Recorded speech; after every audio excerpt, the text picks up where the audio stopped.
The world lies far beyond the horizon of memory, more than 2,000 years behind the quiet present. Time itself feels slower there. The air carries the scent of stone, smoke, and rain-soaked soil.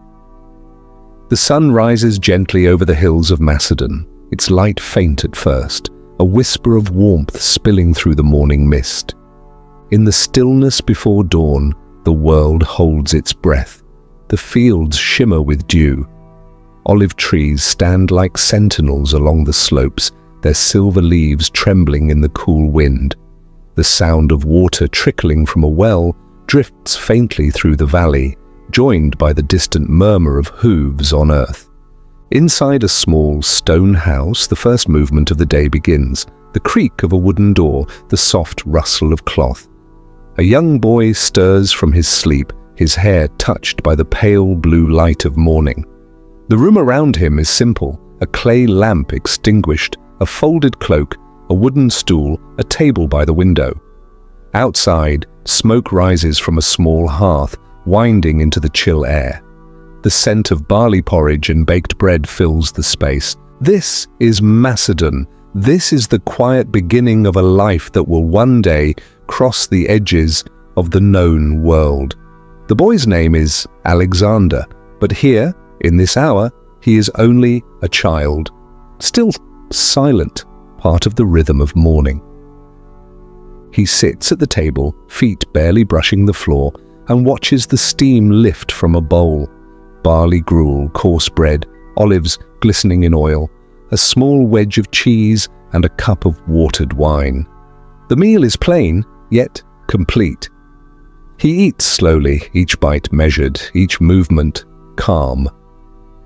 Outside, a rooster calls across the hills, and the echo fades into the mist. The sun rises higher, spilling soft gold into the room. Dust motes drift in the light, moving like tiny stars through still air. The world beyond the window awakens. The distant voices of shepherds, the ringing of tools, the quiet hum of bees beginning their work. But inside, there is peace. The kind of peace that exists before thought, before ambition. No one knows what the boy will become. There are no banners, no crowns, no empires waiting in the corners of this morning. Only the scent of bread, the warmth of firelight, and the slow heartbeat of time.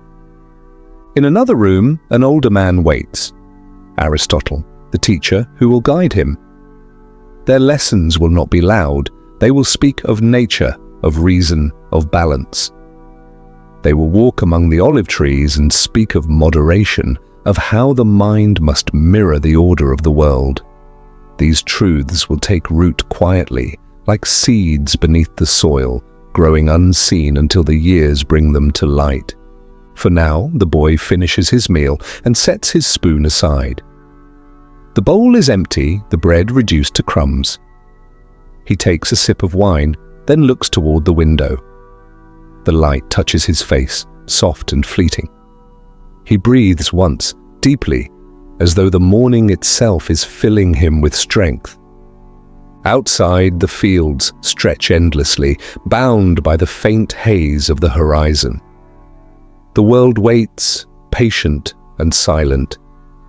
This is where the story begins, not in battle, not in victory, but in stillness. No noise of armies, no clash of swords, only breath, only time.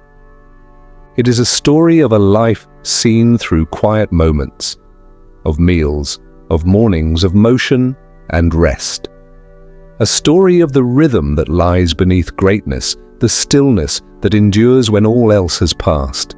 Let the world of Macedon open around you, the wind, the earth, the faint shimmer of light on stone. Let the calm carry you forward as softly as dawn unfolding. This is not a tale of conquest. It is a whisper through time, a slow exhale of history, the sound of life lived one breath, one meal, one quiet moment at a time.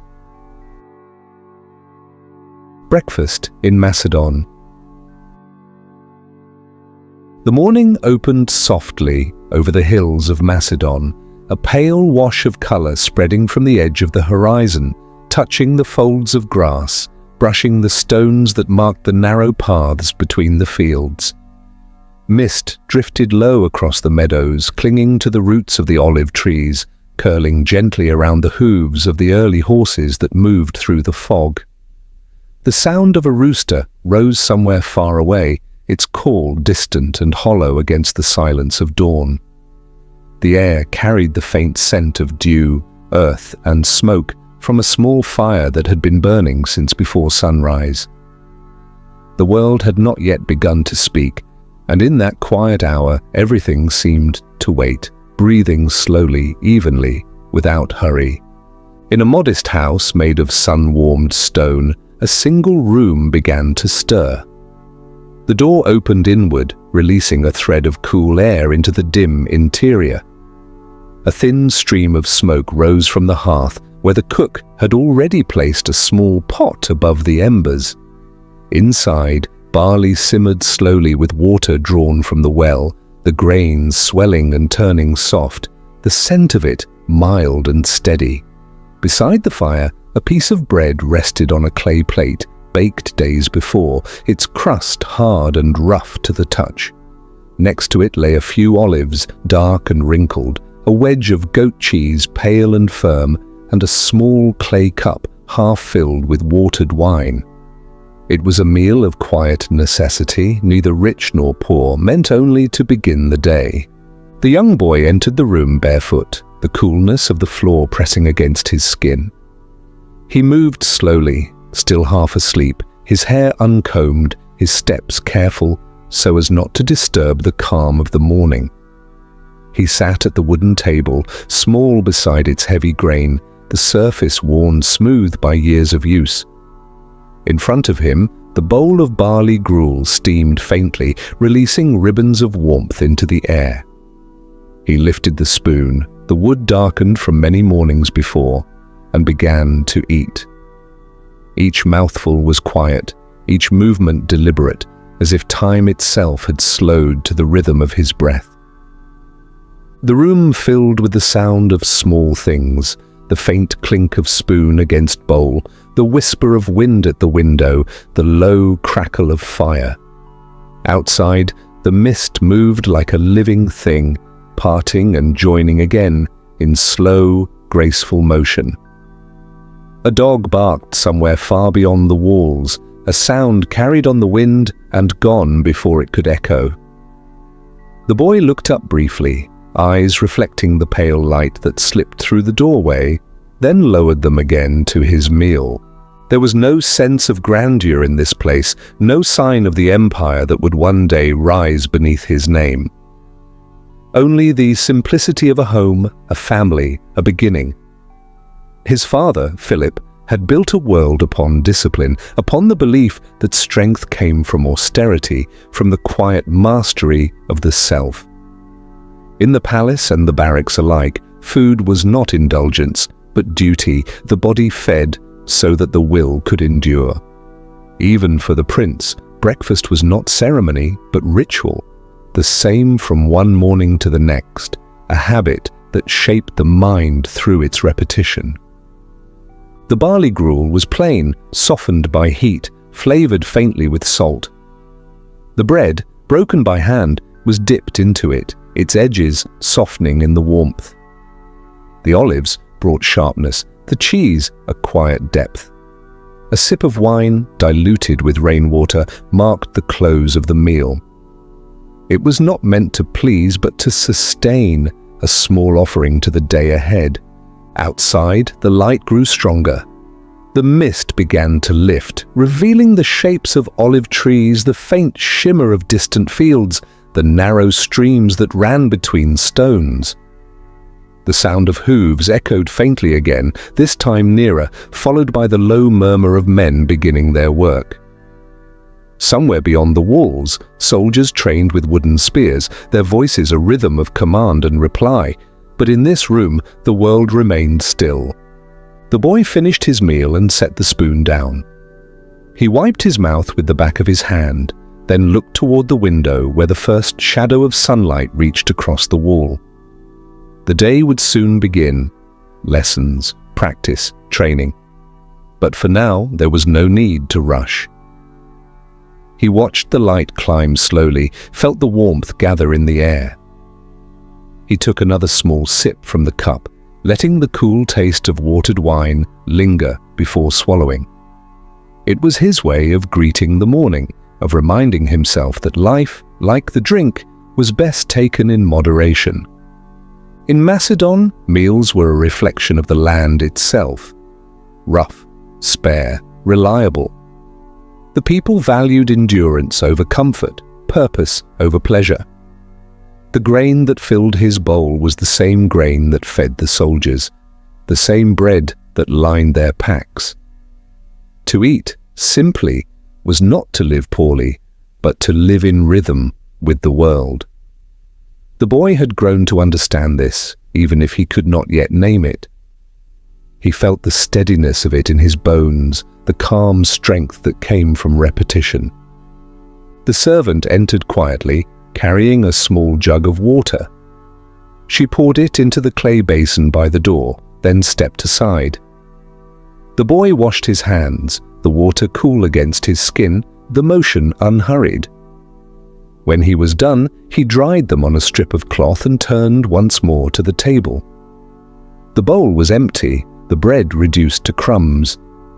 The fire burned low, its embers glowing faintly. For a moment, he stood in silence, listening to the quiet pulse of the room. It was the sound of ordinary life, small, steady, and complete. Outside, the fog continued to thin. The first true rays of sunlight touched the roof, glinting off the damp stones, catching in the leaves of the olive trees. Birds began to stir, their calls weaving softly through the air. The boy stepped into the doorway and felt the light touch his face. He closed his eyes, breathing in the scent of morning, smoke, grain, and earth, and exhaled slowly, as if the breath itself were part of the ritual. Behind him, the table remained set as it always had been, the same arrangement waiting for the next day and the next. There was comfort in the sameness, in the knowledge that nothing needed to change. The meal, the silence, the slow beginning of each day, all were threads in the fabric of a life being quietly shaped. The wind moved again across the fields, carrying with it the distant sounds of the waking world. The boy adjusted the cloak around his shoulders and began to walk toward the stables, the ground cool beneath his feet. The sun had not yet climbed above the hills, and the shadows lay long across the path. Each step felt measured, each breath calm. The rhythm of the morning was complete. The meal, the motion, the light. Years later, when he would command armies that stretched across continents, when he would dine beneath tents of silk and gold, when the air around him would fill with the scent of foreign spices and burning incense, this memory would remain. The taste of barley, the smell of wood smoke, the weight of quiet mornings in Macedon, they would stay with him, a reminder of what steadiness felt like, what balance meant. In every grand feast, he would still recall the wooden table, the small cup of wine, the unbroken silence that once framed his days. The morning in Macedon would never leave him. It was woven into his being, the calm before every storm, the still center beneath all the movement that was to come. The discipline of the meal was the discipline of the mind, the patience to begin each day with purpose and peace. And so, as the sun rose higher and the mist dissolved into the light, the boy disappeared into the rhythm of his day, carrying with him the quiet strength of the morning meal. The fire burned itself to ash, the bowl was washed and set aside, and the house returned to stillness. Outside, life continued. The horses, the fields, the distant calls of men. Inside, the silence lingered, gentle and complete. The breakfast in Macedon was not an event, not a memory of grandeur, but a fragment of time suspended in calm. The echo of a beginning, steady as breath, soft as light upon stone. Learning with Aristotle. The sun had risen quietly above the Macedonian hills, its light spilling through the narrow windows of a stone room where the air was still and cool. The sound of footsteps had faded outside, leaving only the soft murmur of leaves brushing against the wall. Inside, two figures sat together in the light. One older, calm and deliberate in his movements, the other young, attentive, his hands folded upon the table before him. The room was simple, its walls pale, its floor of smooth stone worn from years of use. The air carried the faint scent of parchment, oil and dust, the fragrance of a place meant for thought rather than rest. Aristotle spoke in a voice both patient and steady, a tone that flowed without pause, soft but clear. His words moved like the breeze through the trees, measured, consistent, never hurried. He spoke of the natural world, of how the wind shaped the clouds and how the stars traced invisible paths through the night. He spoke of the balance that lived within all things, the earth, the body, the mind. To live well, he said, was to live in harmony with this balance, neither reaching too far nor falling into excess. Alexander listened in silence, his eyes focused, his breath even, absorbing each word as though it were a rhythm meant not just to be heard, but felt. The room around them was small, filled only with what was needed. A table, 2 chairs, a few scrolls rolled neatly on a shelf, a small jug of water, a plate of figs and a loaf of bread. The light through the window changed slowly as the hours passed, moving across the wall, falling first on the floor, then on the table, then on the old philosopher's hands. Outside, the hum of the countryside rose and fell, a steady pulse that matched the flow of Aristotle's words. There was no rush, no urgency. Time itself seemed to move more slowly within these walls. Each lesson followed the same pattern, the teacher speaking, the student listening, the world holding its breath. Aristotle spoke of ethics, of how a person must find moderation in all things. He spoke of courage, which was not the absence of fear, but the mastery of it. He spoke of temperance, the quiet strength to take only what is needed and to leave the rest. Alexander listened, the meaning settling gently into him like water soaking into dry soil. There was no need for notes or questions. The words were simple, clear, and complete, carried by the calm of repetition. When the lessons paused, Aristotle would reach for the jug of water and pour a small measure into 2 cups. The sound of liquid meeting clay filled the silence for a moment. They drank slowly, the water cool, the movement unhurried. Between them, a loaf of bread rested on the table. They broke it into pieces and ate without speaking, the crust dry and firm, the crumb soft within. Each bite was a small act of reflection, a quiet reminder of what had been said. The teacher did not lecture during these moments. He allowed the silence to do the teaching. The boy understood that even in quiet, the mind continues to work, turning over thoughts like pebbles beneath a clear stream. The afternoons in Macedon were long and still. The heat settled against the stone, and the air shimmered with light. The hum of insects drifted through the open window.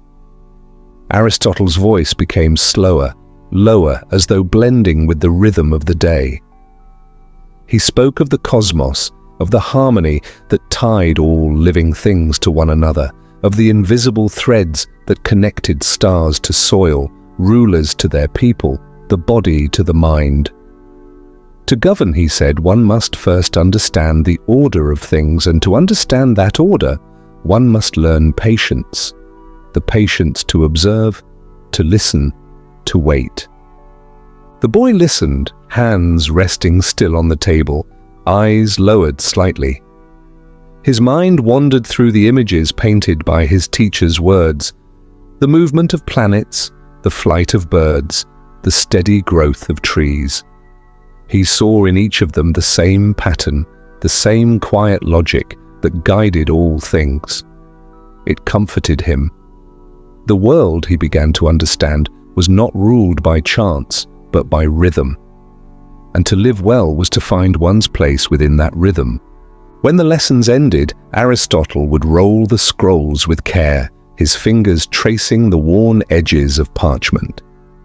He would rise, stretch his back slowly, and step toward the window. From there, the hills rolled into the distance, their lines softened by the haze of the afternoon. He would speak without turning, his voice low, as if to himself. "The mind," he said once, "is like the body.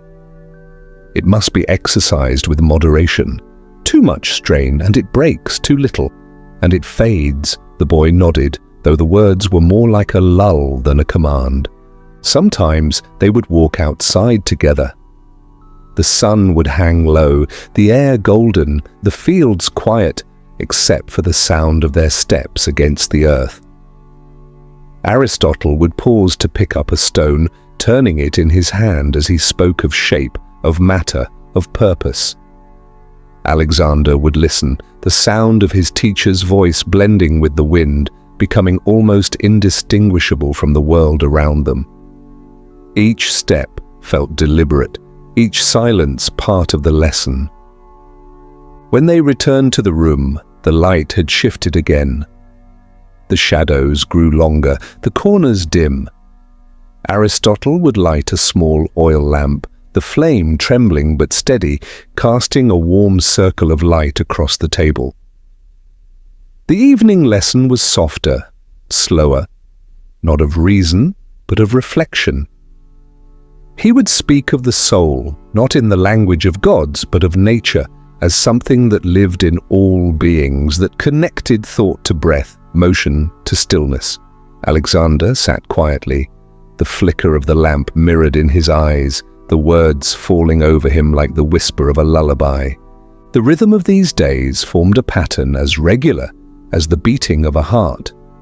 The morning meal, the lessons, the silence, the walk, the evening reflection.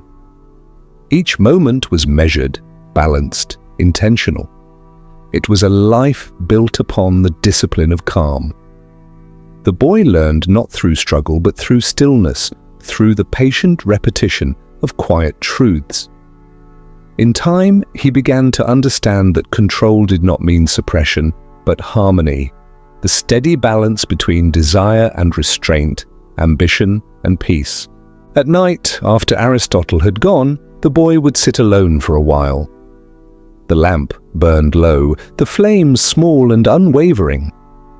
He would look at the empty table, the scrolls put away, the crumbs brushed aside, the cup half full of water. The silence around him was deep and complete. He would think of the day, of the words spoken, of the way each phrase seemed to settle into him like stones placed carefully in a path. There was comfort in that stillness, in knowing that learning could be as gentle as breathing.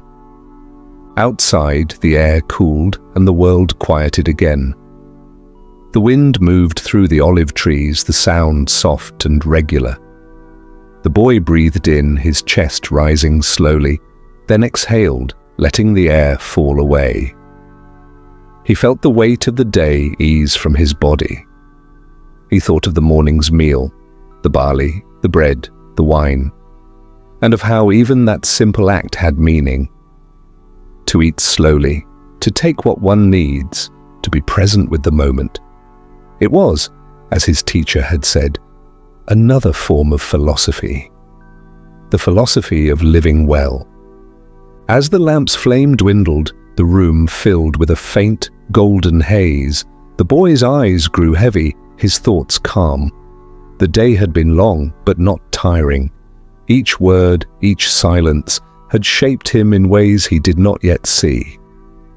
The lessons of moderation, of patience, of harmony, they were becoming part of him, as constant as breath.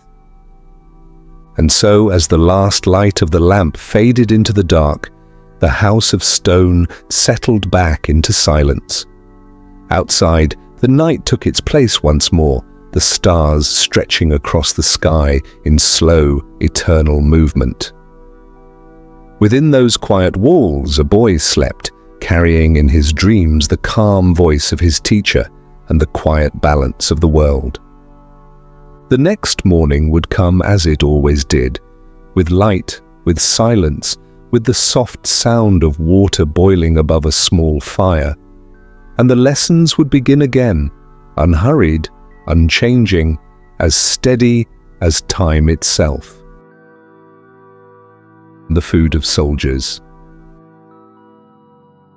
The road stretched long beneath the feet of the army, winding through plains and valleys, the dust rising and falling with each measured step. The sound of movement was constant but soft. The low murmur of men, the dull thud of boots against earth, the creak of leather, the quiet clatter of shields against armor. The sun traveled slowly above them, patient and impartial, warming the lines of soldiers who carried the weight of their lives upon their backs. Around them, the land opened wide, endless, empty. It was a place of silence, broken only by the rhythm of their march. Alexander walked among them, his cloak drawn close, his eyes steady on the horizon. He ate what they ate, drank what they drank, slept beneath the same sky that stretched over them all. There was no separation, no luxury that set him apart. The bond between leader and soldier was built upon sameness, the same dust, the same fatigue, the same small comforts that came at the end of the day. When the sun began to sink and the air turned cool, the army would stop. The sound of motion faded, replaced by the slow unfolding of camp. The setting of tents, the gathering of kindling, the striking of flint. Fires appeared one by one, small points of orange scattered across the plain like stars fallen to earth. The light flickered against faces darkened by dust, against hands scarred and strong. And when all was ready, they ate. The meal was never grand. It was simple, constant, and the same from one night to the next. Hard bread baked days before, carried in leather sacks until it turned nearly to stone. Cheese, sharp and dry, a handful of olives wrinkled and bitter. Cloves of garlic, crushed slightly beneath a knife's handle, the scent sharp in the air. Strips of salted meat hung by the fire to soften.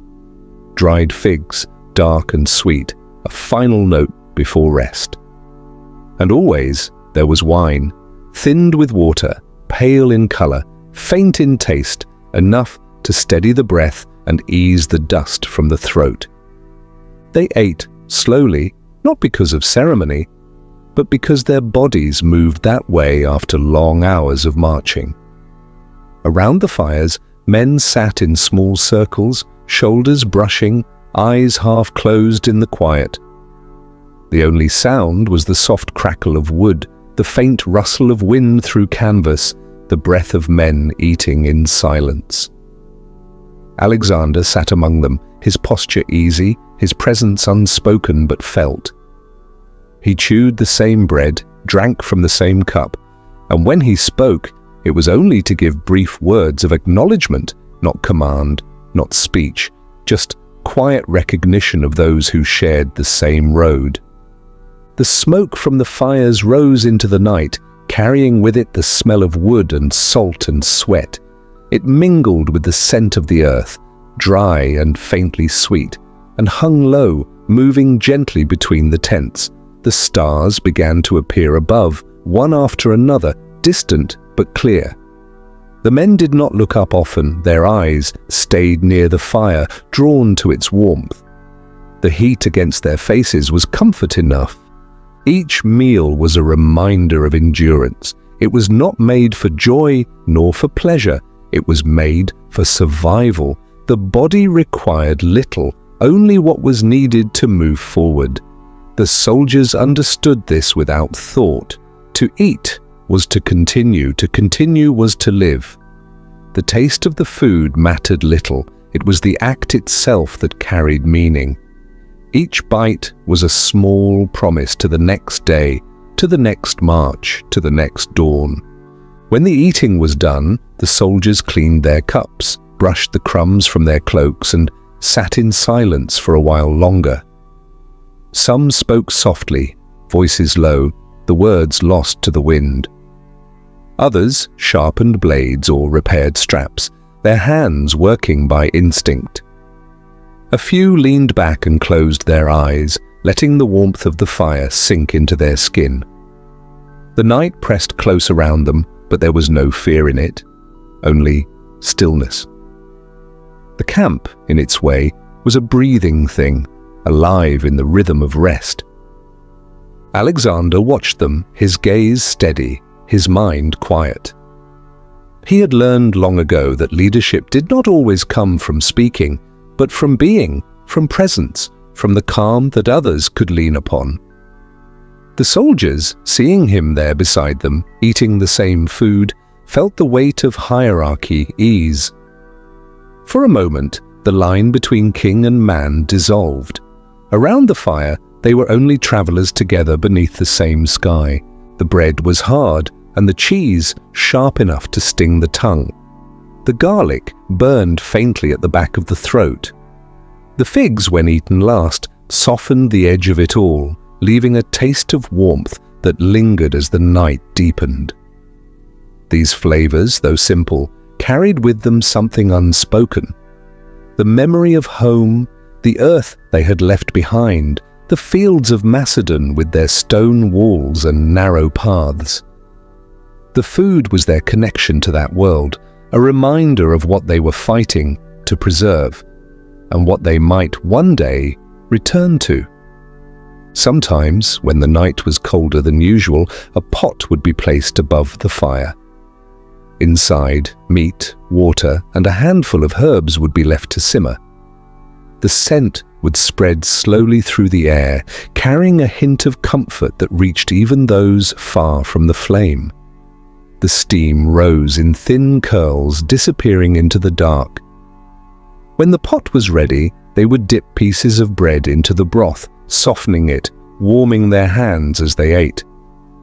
The meal, simple as it was, felt like a gift, the kind of quiet kindness that made the endless road feel bearable. Alexander did not eat more than his men, nor did he take the best portions. He believed that strength came from sameness, that to ask others to endure what he would not was to weaken the bond that held them together. He shared their fatigue, their hunger, their silence. In this equality there was trust. The men followed him not only because he commanded them, but because he shared the world they lived in. The fire that warmed them was his fire, the smoke that stung their eyes was his smoke, the food that sustained them was his food. As the night deepened, the fires burned lower. The last pieces of bread were eaten, the cups emptied, the laughter, when it came, brief and quiet.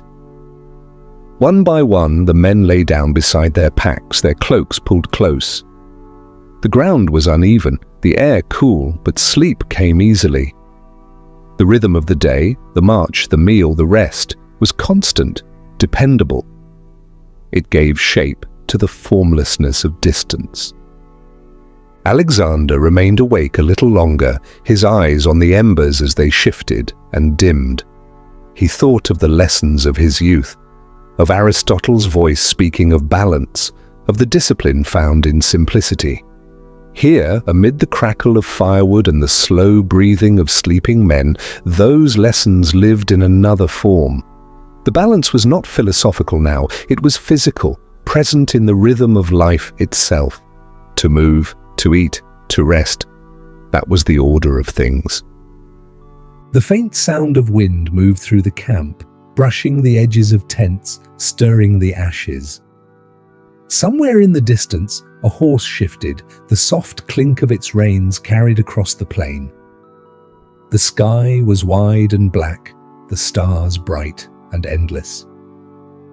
The boy who had once studied in the quiet of a stone room was now a man surrounded by thousands, yet the silence was the same, deep, patient, and kind. When dawn approached, the fires were little more than smoke. The first light stretched thinly across the horizon, touching the edges of the camp with pale gold. The soldiers stirred, slowly at first, then with purpose. They rose, brushed the dust from their clothes, packed their few belongings. The remains of the night, ashes, crumbs, the faint smell of smoke, were left behind. Breakfast was as simple as the meal before: a piece of bread, a handful of dried fruit, a swallow of water. The rhythm continued. The march would begin again. The sound of footsteps would rise once more, steady and unified. The army would move as one body, breathing, eating, walking, sleeping in the same pattern. The days would pass this way, blending into each other, each one marked by the same simplicity. And within that sameness, strength grew, quiet, enduring, unshakable. In the evenings, when they stopped again, the fires would return. The same food, the same smoke, the same silence. There was comfort in the repetition, in knowing that no matter how far they traveled, something familiar waited at the end of each day. For Alexander, these meals were more than sustenance. They were reminders of where he had come from, of who he was among his men, of what it meant to live in rhythm with the world. The simplicity of the soldier's food, the act of sharing it, the quiet strength it carried, all of it was part of the same lesson he had been learning since childhood: to endure without excess, to lead without distance, to move forward with calm. And so, each night beneath the stars, surrounded by the breath of men and the soft crackle of the fires, the army of Macedon rested. The world beyond their circle of light was vast and unknown, but within it there was peace. The food of soldiers, plain, unchanging, necessary, became a kind of prayer without words, a slow, steady affirmation of life itself. When sleep finally came, it came softly, moving through the camp like a quiet wind. The fires sank lower, the embers dimmed, and the night folded itself around them. The land held them in silence, the same silence that had carried them since the beginning. In that stillness, the stars above seemed to burn not as distant suns, but as quiet witnesses to the rhythm of their lives. Men and leader alike, bound by hunger, by motion, by the simple act of sharing bread beside the fire. And when the morning came again, as it always did, they would rise once more, to eat, to march, to endure, together, in the calm and endless breath of the world. The royal dinner. Evening came quietly to the palace at Pella, the heart of Macedon. The sun had long slipped behind the distant hills, leaving only the faint shimmer of its memory along the horizon. Within the thick stone walls, oil lamps flickered to life one by one, their flames trembling gently in the still air. The light fell across bronze cups, catching on their edges, scattering small reflections that danced across the table's surface. The great hall was warm, filled with the soft murmur of men settling into their seats, the faint rustle of fabric, the muted scrape of wood against stone. The table stretched long, carved from oak, darkened by age and touch. Upon it lay simple dishes, roasted meat, charred vegetables brushed with oil, loaves of bread still warm from the hearth. A jug of diluted wine stood at the center, its scent faint and dry. Around it sat the men who had fought, who had built, who had served, generals, officers, advisors. their faces lined with the marks of weather, time, and duty. The air carried the smell of smoke and spice of food meant not for indulgence, but for endurance. Alexander sat among them, not at the head of the table, but near its center, where the voices met and crossed. His expression was calm, his movements deliberate. He did not rush to eat, nor did he command attention. The room did not revolve around him, though all were aware of his presence. He lifted his cup, tasted the wine, then placed it down again without a word. The faint sound of the liquid settling inside the cup was louder than anything else. The men began to eat, the crack of bread being torn, the soft clink of knives against bronze, the low breath of men swallowing between sentences. These were the sounds that filled the hall.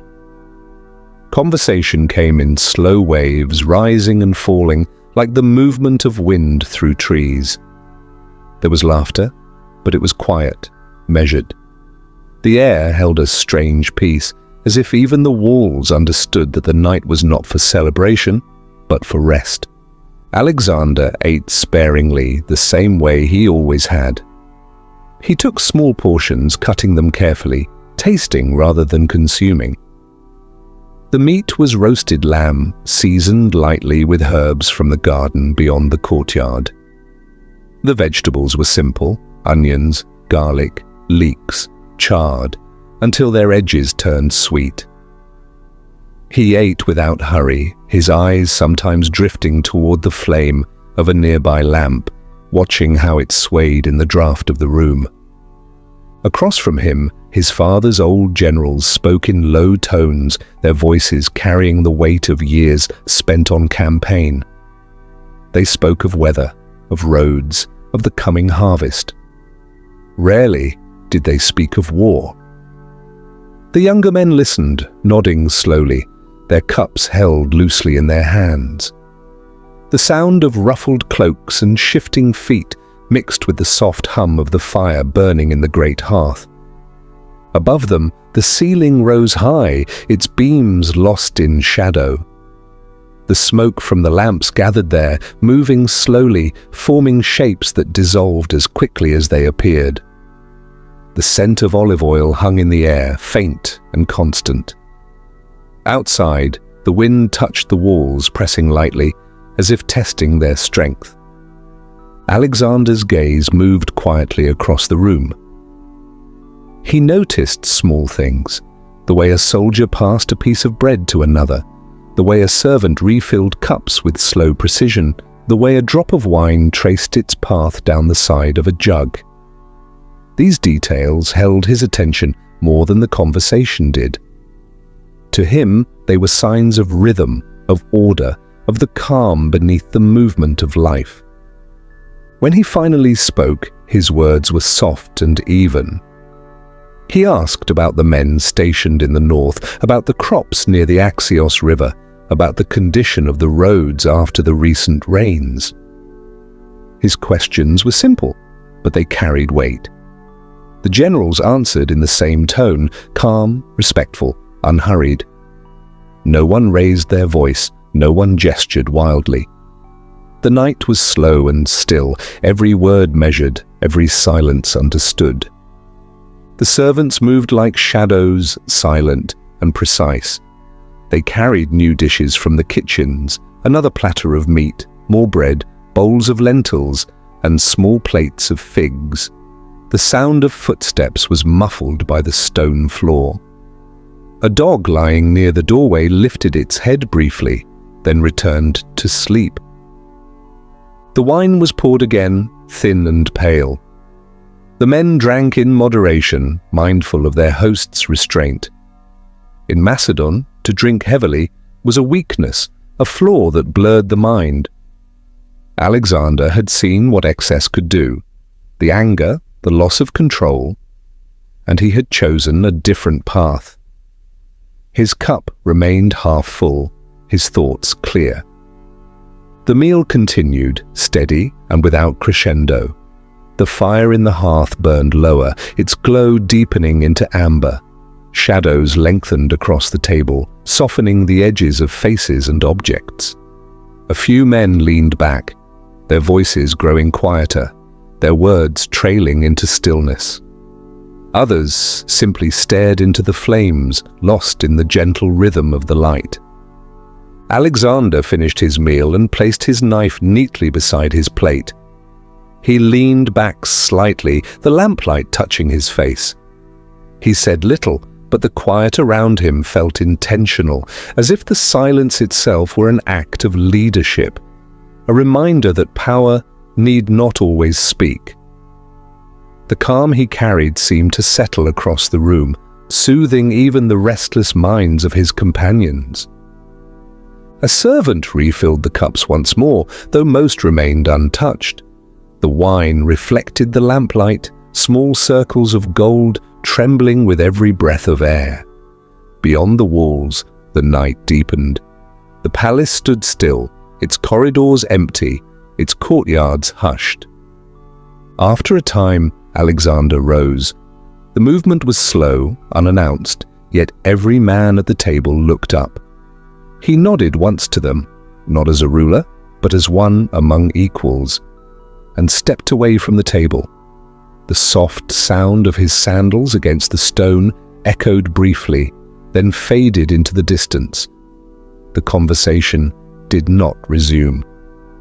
Instead, the hall remained quiet, the men sitting in the warmth of the firelight, each lost in his own thoughts. In another chamber nearby, Alexander paused by an open window. The night air entered cool and clean, carrying the scent of pine from the hills. Below, the city of Pella lay in darkness, the streets empty, the world at rest. He looked out for a long moment, his breath slow, his thoughts steady. The evening had been like every other, quiet, disciplined, deliberate. Yet within that sameness lay a deep peace. He turned from the window and removed his cloak, placing it over a chair. The lamps in the room flickered, their flames lowering as the oil thinned. He poured himself a final cup of watered wine and drank slowly, the taste faint and earthy. He thought of his men, those who ate beneath the open sky, their fires glowing faintly on the plains, and of how their world and his were bound by the same simplicity. The bread, the wine, the silence, they were the same, whether in a palace or on the march. The room grew dim. The last lamp burned low, its light softening into shadow. Alexander sat for a while longer, his eyes half closed, his breath even. The night moved around him, the whisper of the wind, the faint sound of distant water, the quiet pulse of life within the walls. In the palace of Macedon, the royal dinner was not a spectacle. It was a pause, a moment of stillness at the edge of a restless world. The fire crackled softly, the lamps shimmered, and beyond the walls the stars shone like distant embers. When at last the flame gave its final flicker and the room fell into darkness, only the scent of smoke and oil remained, hanging in the air like a memory. The night was whole again, silent, patient, and eternal. The lands of Persia and strange foods. The land changed slowly, as if the earth itself unfolded in long, unbroken breaths. The air grew warmer, softer, filled with scents unfamiliar to Macedon. Sweet resin, dry grass, crushed flowers, the faint perfume of smoke drifting from unseen fires. The road beneath the horses turned from grey dust to pale sand, and the wind carried traces of spice, as though the air had been steeped in cinnamon and clove. The horizon shimmered, not with cold light, but with the golden haze of the Persian plain. Alexander rode at the center of his men, the lines stretching behind him like a river of movement. The armor glinted faintly in the sunlight, but the pace was slow, unhurried. The land demanded patience. It moved at its own rhythm. The world he entered was older, richer, more intricate than the stony hills of Macedon. Every city, every village, every scent carried a story long before his own had begun. When they reached the first of the Persian palaces, the air itself seemed to change. The walls were high and carved with images of kings and lions, the floors polished until they caught the glow of every lamp. Servants moved like whispers through the halls, their garments soft as dust, their steps almost soundless. From the kitchens drifted the scent of things unfamiliar: saffron and honey, roasted fruits, meats cooked in milk, and wines dark and perfumed. The tables were heavy with food, and every dish seemed to shimmer in the light. Alexander stood for a long moment before sitting. His eyes moved over the array of colors, gold, red, and amber, the steam rising in gentle ribbons. Around him, the air hummed with quiet awe. His officers glanced toward him, unsure whether to begin. He gave a single nod, and the room relaxed. The first taste was soft. Rice, flavored with saffron, touched with sweet fruit and nut. The texture was unfamiliar but pleasant. The next was tender lamb, cooked with herbs that he could not name, its flavor deep but not heavy. He ate slowly, as he always had, his gestures careful, his attention quiet. There was curiosity in his eyes, but not indulgence. To him, food was a language, and this was the first word in a new tongue. The Persians served sweet wine, thick as syrup, mixed with honey and dates. He touched the cup to his lips, then set it down again. He preferred the faint taste of diluted wine, clean and sharp.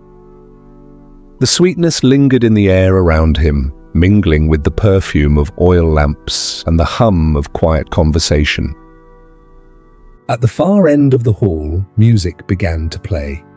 Soft strings, slow rhythm, the sound of breath moving through hollow reeds. The melody wound its way through the room, wrapping around the voices, around the flicker of flame. The meal continued, but Alexander's pace did not change. He took only what he needed, tasting each dish, never finishing more than a few bites. The soldiers nearby, seated apart, ate with greater hunger. They laughed softly, pleased by the richness of the food. He watched them for a moment, a faint smile on his lips. The abundance was strange, almost unreal. For years, their meals had been made of bread and salt, the taste of smoke and dust. Now there were fruits from distant gardens, bread sweetened with honey, meats tender enough to fall apart with the touch of a knife.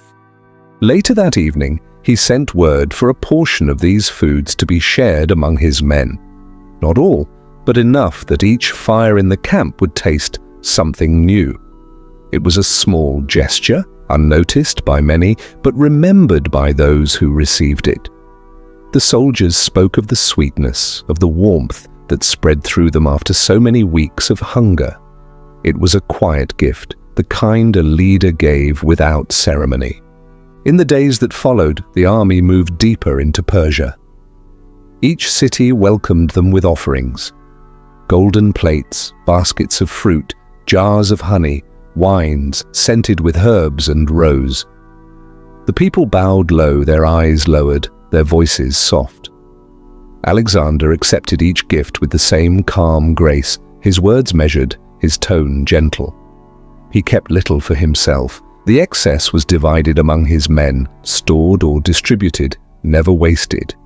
In one city, a great banquet was prepared in his honor. The room glowed with hundreds of lamps, their flames trembling like stars. The tables were lined with dishes: roasted pheasant with pomegranate glaze, stewed fish in saffron broth, bread rolled with nuts and figs. Silver bowls held rice jeweled with dried fruit. There were dates stuffed with almonds, pastries filled with honey, milk cooled with crushed ice brought from the mountains. The guests waited for Alexander to begin. He looked at the food, at the endless array of color and scent, and felt a moment of stillness. He thought of the soldiers outside the walls, their fires burning low, their meals small and plain. The contrast hung heavy in the air. He took his seat, raised his cup, and said softly that he would eat only what was shared with his men. The hall fell silent, the musicians lowering their instruments. He chose from the simplest of dishes, bread, lentils, and fruit, and began to eat. The courtiers followed his lead, setting aside their silver plates, choosing modestly. The gesture spread through the room like a slow wave. To some, it seemed austere, to others, noble. To Alexander, it was neither. It was balance. To live without restraint was to lose one's center, to forget the rhythm that bound him to his people. Power, like appetite, required a measure. Outside, the night deepened. The stars of Persia burned with a strange clarity, sharper than those above Macedon. The air was dry, filled with the scent of dust and jasmine. From the hills came the faint call of night birds. Inside the palace, the torches flickered low. The meal drew to an end, and the guests withdrew in silence. Alexander remained, seated alone at the table. Before him lay the remains of the feast, bowls half empty, crumbs of bread, a few scattered seeds. He reached for a piece of fruit, turning it slowly in his hand. Its skin was smooth, golden, its scent faintly floral. He placed it back on the table, untouched. The room was quiet except for the soft whisper of flame. Later, in his private chamber, he ate again. A soldier's meal set upon a small wooden tray, a piece of bread, a few olives, a small wedge of cheese. He ate with the same calm as before, unbothered by the simplicity. The grandeur of the palace did not change the rhythm of his hunger. The same food that had carried him through the dust of the plains was enough to sustain him here. The taste of salt, the rough texture of bread, the faint tang of goat's milk. These were his constants, his reminders of who he was before the world had known his name. The Persians admired his restraint.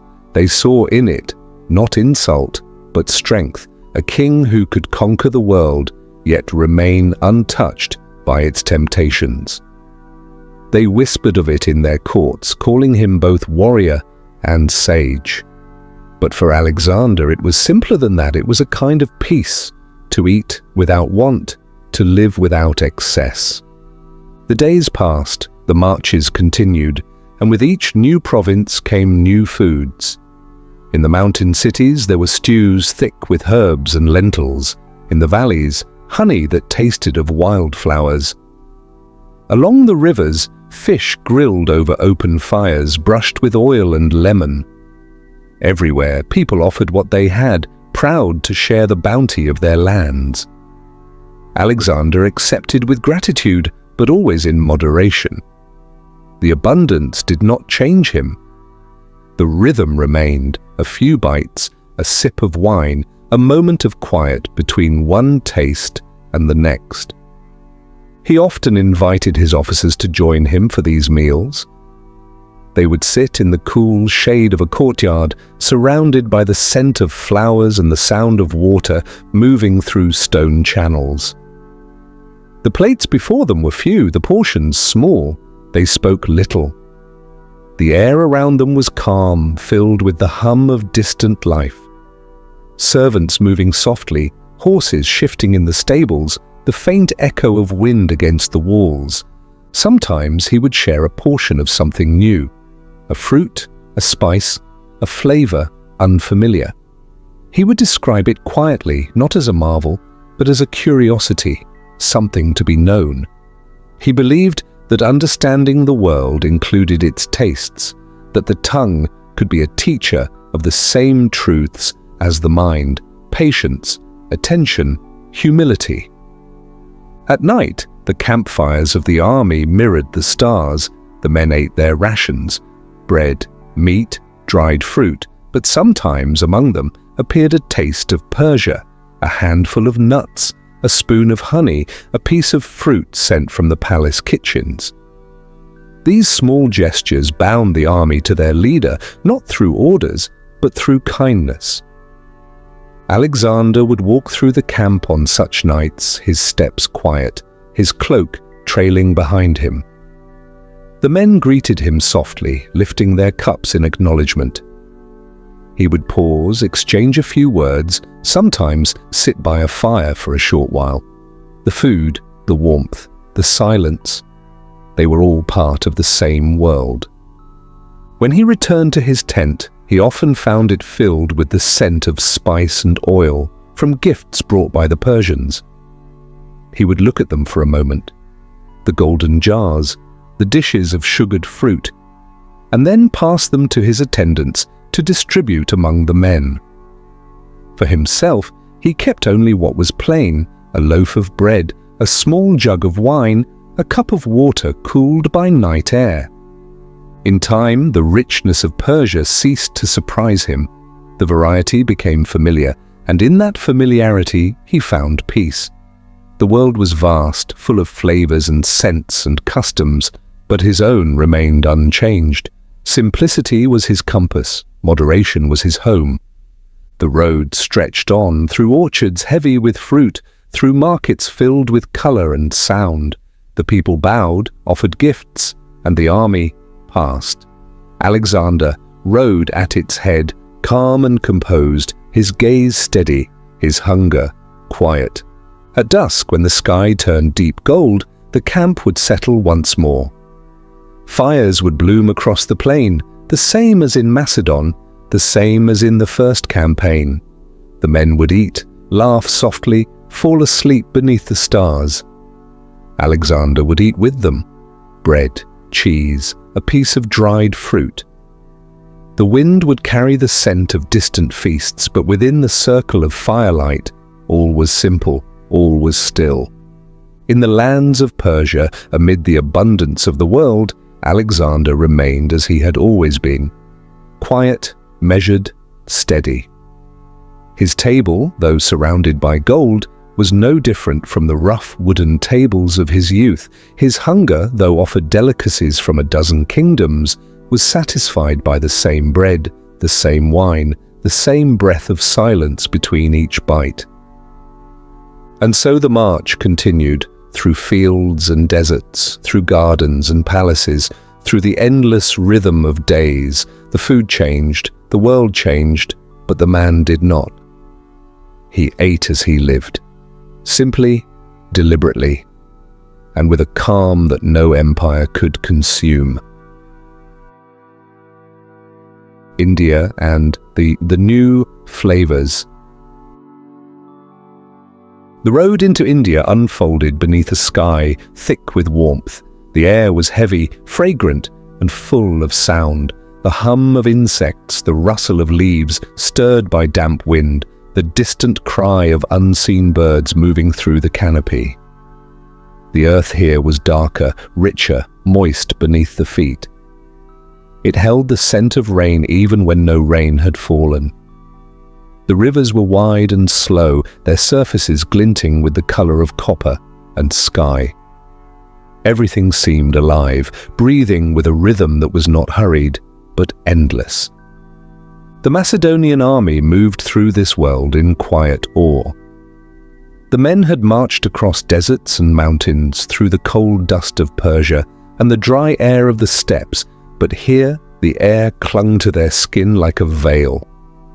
It was different, heavier, softer, filled with the smell of growing things. The fires burned slower in this dampness, and the smoke hung close to the ground. Even the light seemed different, deeper, filtered through leaves and mist. In this new land, the food changed too. The grains were smaller, lighter, the fruits brighter, the spices sharper.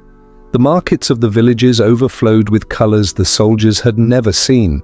Piles of golden turmeric, red chili, green limes, and small brown seeds that released fragrance at the touch. Rice replaced the heavy bread they had carried from Macedon. The scent of it cooking over open fires filled the camp at night, soft, warm, almost sweet. Alexander watched, curious but calm, as his cooks learned from the people of the land. They mixed rice with herbs, with lentils, with thin shavings of ginger. They boiled it with tamarind that lent a quiet sourness, a flavor that lingered at the back of the tongue. The first time he tasted it, he paused, not from surprise, but from attention. The taste was new, not better, not worse, simply different. He took a second bite, slower than the first. He felt the warmth of ginger rise through his chest, the sharpness of tamarind, the soft comfort of rice. Then he nodded once, said nothing, and continued to eat. The meals became lighter as the days passed. The heat of India demanded it. Heavy foods made the body sluggish, and so the soldiers learned to eat sparingly. The bread they once carried hardened too quickly in the moisture, so they began to trade it for bowls of rice, steamed and salted. The wine they had brought from the west grew sour in the sun, so they replaced it with the juice of fruit, pomegranate, mango, and the pale sweetness of coconut water. Their bodies adapted slowly, their rhythms adjusting to the land. Alexander ate as they did. His meals were small, a portion of rice, a slice of fruit, sometimes a bit of fish, cooked with spice and oil. He drank water cooled in earthen pots, the clay giving it the faint taste of earth. Each bite was a study in moderation. The land was new, the flavors new, but his calm remained. He ate not to indulge, not to explore, but to live within the air that surrounded him. At night, when the camp was quiet, the fires flickering low, the air filled with the smell of ginger and smoke. The soldiers sat in circles, passing bowls between them, speaking softly. The flavors were strange at first, sharper, brighter, sometimes burning on the tongue. But soon they became familiar. The taste of tamarind and salt, the scent of turmeric on the hands, the sweetness of cooked rice, all became part of the rhythm of their journey. Alexander often walked among them as they ate, his steps slow, his gaze steady. He listened to the quiet voices, to the sound of spoons against metal bowls, to the faint sigh of satisfaction that came with the first taste of something warm. He would sometimes sit for a moment, share a portion, and then move on. The air around the fires shimmered with the scent of spice and ash, and the night insects sang softly in the grass. The people of India welcomed him with food as their offering, trays of fruit, bowls of rice, dishes made from roots and herbs. They did not serve him like a conqueror, but like a guest. He accepted with respect, eating slowly, asking the names of what he was given. He tasted everything, but never too much. A few bites, a nod, a quiet word of gratitude. His restraint impressed them, though he did not mean it as a gesture. It was simply his way. To remain steady amid abundance, to listen to what the world offered without taking it all. In the villages near the river, the cooks prepared curries thick with spice, steam rising in fragrant clouds. They showed his men how to mix rice with sauce, how to use leaves instead of plates, how to eat with their hands so that the food met the skin before the mouth. At first the soldiers laughed, uneasy with the new ways, but soon they learned, and the gestures became natural. They began to look forward to the meals, to the warmth that lingered after eating, to the feeling that the land itself was feeding them. Alexander observed quietly. He had seen how food could shape discipline, how it could remind a man of home or teach him to adapt. Here it became another lesson, one of patience, of acceptance, of finding calm in what is different. The taste of this new land was not something to conquer, but to understand. During the long afternoons when the heat pressed heavy against the tents, the air filled with the slow rhythm of cooking. Pots simmered gently over low fires, the sound of bubbling like a quiet heartbeat. The smell of turmeric, Ginger and smoke hung in the air. The soldiers rested, some asleep, some talking softly, their bodies learning the ease that came with warmth. The pace of life slowed until even time seemed to move differently, not in steps or commands, but in breaths. Alexander's own table remained simple. His servants prepared the same foods as the soldiers, though with fewer spices. He preferred them mild, the flavors soft. Sometimes he would slice a green mango, sprinkle it with salt, and eat it alone as he read or wrote. The sourness cleared his mind. He said little during meals, but his silence carried the same meaning as his words. To eat was not to escape the world, but to be part of it. The rains came, warm and sudden, washing the dust from the air. The smell of earth rose strong, mingling with the scent of spice and firewood. The soldiers ate beneath their shelters, the sound of rain filling the spaces between their voices. They spoke of home, but now their words carried the tone of men who had lived through many worlds. Each taste, each scent was part of them now. Macedon, Persia, India, woven together like the threads of a single garment.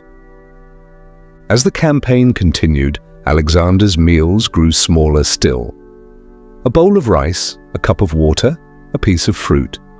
His face was calm, his movements light. The heat no longer seemed to weigh on him. He had become part of the landscape, his pace slow, his voice soft, his body moving in tune with the air around him. The food of India, in all its color and fragrance, had not changed him, but it had entered his rhythm. The men, too, changed. They no longer longed for the bread of Macedon or the salted meat of the plains. They had grown used to rice, to fruit, to the tang of tamarind, and the warmth of ginger. The strange had become familiar. The new had become home. At night, when the fires dimmed and the stars shimmered through the thin clouds, the camp fell silent. Only the faint scent of spice lingered, clinging to hands, to clothes, to memory. Alexander would walk once more among the sleeping men, the soft sound of his steps blending with the whisper of wind and rain. He would look at the sky, dark and alive, and breathe deeply. The air full of life, of heat, of distance, traveled. He would return to his tent, where a single lamp burned low, its flames small and steady. On the table would be his final meal: a cup of water, a small bowl of rice, a few slices of fruit. He would eat slowly, eyes half closed, the sounds of the night wrapping around him like a soft veil. He would finish, set the bowl aside, and sit for a moment longer, listening to the quiet. In this land of new flavors, amid the scent of spice and rain, Alexander found a kind of stillness he had not known before. The food was not merely sustenance, nor indulgence. It was the rhythm of the world itself. The slow exchange between earth and body, heat and breath, hunger and calm. And when sleep came, it came gently, like the rain beyond the canvas walls, like the whisper of the wind moving through the tall grass. Soft, unbroken, infinite. Return and reflection.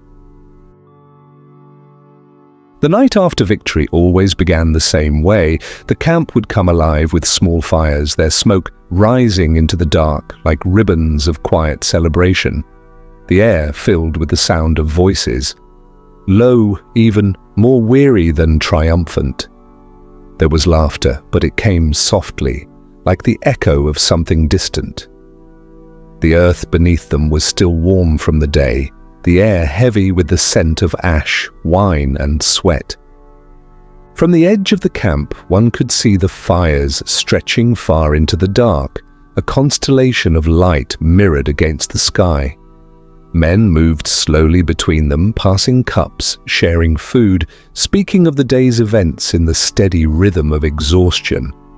It was a victory, but it did not feel like one. It felt like the end of a long breath, released into silence. In the command tent, a table had been set.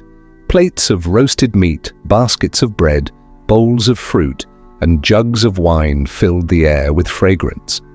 The meal was meant to honor the triumph, to mark the moment in the way men had always done, with food, with drink, with company. The generals gathered, their armor traded for linen, their faces still shadowed by fatigue. Alexander entered quietly. The conversation stilled for a moment, then resumed in hushed tones. He took his seat without ceremony, his posture composed, his face unreadable. Before him lay a feast worthy of kings, meats glazed with honey, herbs scattered across roasted vegetables, sweet wine gleaming in silver cups. Yet he touched little of it. He picked up a piece of bread, broke it in half, and ate slowly. His gaze was distant, not toward the firelight, but beyond it, where the night stretched unbroken across the plains. Around him, his men raised their cups, voices rising in soft toasts, to victory, to the fallen, to the road still ahead. Alexander lifted his cup briefly, drank, and set it down again. His silence was not withdrawal, but acceptance of noise, of calm, of all that passed between. The musicians began to play, their instruments tuned low and slow, the sound of strings blending with the hum of voices. The rhythm was steady, without grandeur. The melody wound gently through the tent like smoke, unhurried, without demand. Alexander listened, his eyes half closed. To those watching, he seemed lost in thought, but the truth was simpler. He was still. The meal before him, the music, the murmurs, all were part of the same quiet truth he had come to know. That every feast ended, every song faded, every victory dissolved into another dawn. The world, vast and unending, moved in circles. What rose would fall, what filled would empty. The peace of knowing this was not sorrow, but balance. He ate a little more, a piece of fruit, a sip of wine, a mouthful of roasted grain. Each taste carried with it a memory of lands past, the salt of Macedon, the spice of Persia, the sweetness of India. Every place had left something behind, and all of it now lived within him, not as trophies, but as traces. When the meal ended, the others remained, their laughter growing softer, their voices slowing with fatigue. Alexander rose, his movements fluid, unhurried. He walked to the edge of the tent where the night waited, the air cooler now, carrying the faint sound of the river beyond the hills. He stepped outside. The stars above were countless, sharp and still. The fires of the camp glowed below like small mirrors of the heavens. For a moment, he stood between them, the earth and the sky, the finite and the endless. The sound of the camp faded to a hum. His breath matched the rhythm of the wind. He thought of all the meals that had brought him here, the barley and bread of his youth, the soldiers' rations on the plains, the saffron rice of Persia, the tamarind and ginger of India. Each had been different, yet all the same. Food, like the days of his life, existed only for a moment, enough to sustain, never to possess. He turned his gaze to the nearest fire, where a group of soldiers sat together. They were eating what remained from the feast: bread, meat, wine mixed with water. Their laughter was low and gentle, their bodies relaxed, their faces lit with soft light. He watched them for a while, unseen. The simplicity of it filled him with quiet contentment. They were alive, and for this night they were whole. He returned to his tent where a smaller table waited, one set as it always was: a wooden plate, a clay cup, a loaf of bread, a bowl of fruit. The air inside was cooler, dimly lit by a single lamp. The flame moved softly, its light breathing with the wind. He sat, broke a piece of bread, and ate. The taste was plain, the texture firm. The wine was light, the fruit sweet. He ate slowly, without hunger, without thought. Around him, the sounds of the camp began to fade. The music had stopped, the voices had grown still. Only the soft hum of the night remained. He leaned back, eyes half closed, and listened. To the silence that always followed victory, to the pulse of the world as it settled once more into itself. There was no triumph in it, no grief, only balance. He had come to understand that every victory carried the same truth as every meal. It began, it filled, it ended. Nothing lasted beyond its own moment. To fight against that was to fight against the breath of life itself. Better to live within it, to move with it, to let the world pass through you as gently as water through the hands. He reached for his cup, drank the last of the wine, and set it down. The lamp flickered lower, its light trembling against the walls. He looked at the small flame and smiled faintly. The light would fade, but its warmth had already done its work. Outside, the night deepened. The wind moved through the camp, stirring the ashes, carrying the faint scent of food and smoke into the darkness. A few fires still burned, glowing faintly like embers of distant stars. The men slept. The world turned quietly toward dawn. Alexander lay down upon his bedroll, the fabric cool beneath him. His breath slowed, steady, unforced. He thought once more of the table in the palace at Pella, of his mother's voice, of Aristotle's quiet words, of the endless rhythm that had carried him from one shore to another. He had crossed deserts, mountains, and empires, but it was the same truth that followed him. Everything begins, everything ends, and between them lies the stillness of being. He closed his eyes, the night folded around him, soft and complete. The lamp gave its final flicker, and the tent fell into darkness.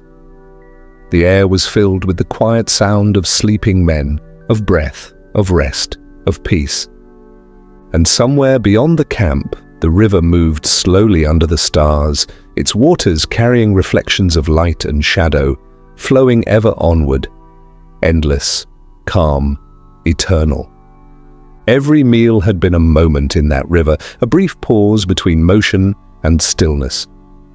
He had come to see that life was much the same, a long table set beneath the sky, each dish offered and finished in its turn. To eat, to fight, to rest, to breathe, all were the same act in different forms. All were the same gentle movement between beginnings and endings. And so, with his final thoughts fading into the rhythm of the night, Alexander slept, not as a king, not as a conqueror, but as a man returning quietly to the stillness from which he had come. The Eternal Table. The room in Babylon was hushed beneath the heavy breath of summer. The air shimmered faintly, warm and close, carrying the scent of oil lamps and the quiet sweetness of fruit. The lamps burned low, their flames small and wavering, painting soft circles of light upon the stone walls. Beyond the window, the city exhaled. The river murmured against its banks. A single bird called into the dark, and the wind, faint as a sigh, drifted through the open door. Alexander lay resting, his head turned toward the faint glow of the lamp. The weight of years had settled into stillness. A cup of watered wine stood beside him, the surface unmoving, the faint scent of grapes and clay blending with the dry air. On the table lay a piece of bread and a few figs, their skins dark and soft in the light. He had eaten little, as always. Enough to be alive. Never more. No one knew what filled his thoughts. His eyes were half closed, his breath long and even. Some said he dreamed of lands not yet conquered, seas not yet crossed. Others imagined he thought of home, of the hills of Macedon, the olive trees, the quiet mornings. Perhaps he thought of nothing. Perhaps his mind had grown as quiet as the air around him. The lamp flickered once, its shadow stretching across the wall, then steadied again. The faint hum of the night pressed closer, and time itself seemed to pause. The conqueror who had crossed continents, who had stood before countless horizons, now lay still within four walls, the sound of his breath soft as a whisper. The world outside went on, unseen, unhurried. The river moved through Babylon, carrying fragments of starlight across its surface. The city dreamed its own slow dreams, and in the room the silence deepened until it seemed alive. On the small table beside him rested the final meal of a lifetime, bread, fruit, and a cup half full. They waited in quiet company as they had since morning. The bread had hardened, the wine had stilled, but together they seemed eternal, a final ritual of the living world. His breathing slowed, the rhythm of his heart softened, matching the pulse of the night. The lines of his face eased, his hands lay open upon the sheet. The room grew lighter somehow, though the lamp burned lower. The silence was no longer emptiness. It was peace, full and whole, filling every corner. Perhaps in that fading space between thought and dream, he remembered a morning long ago, the scent of barley cooking, the creak of wood beneath bare feet, the sound of a rooster calling across the fields, a boy seated before a simple meal, a bowl of porridge, a piece of hard bread, a few olives glistening in oil, the light of dawn spilling over the table. The stillness of the world before it had a name. The lamp trembled once more, then grew steady, then dimmed. The flame bent to the breath of the wind and folded softly into itself. The air carried away the last trace of warmth. No sound marked the moment. No triumph, no loss, no word. Only the quiet breath of the night continuing on. The table remained, the bread, the fruit, the empty cup, waiting, timeless. The small things of the world that outlast even kings. Outside, the stars drifted across the Babylonian sky. The river whispered to itself as it always had, carrying the light of the heavens on its surface, moving forward, always forward. And there, within that vast stillness, Alexander rested, no longer a conqueror, no longer a name, only a man, and the calm that follows every journey.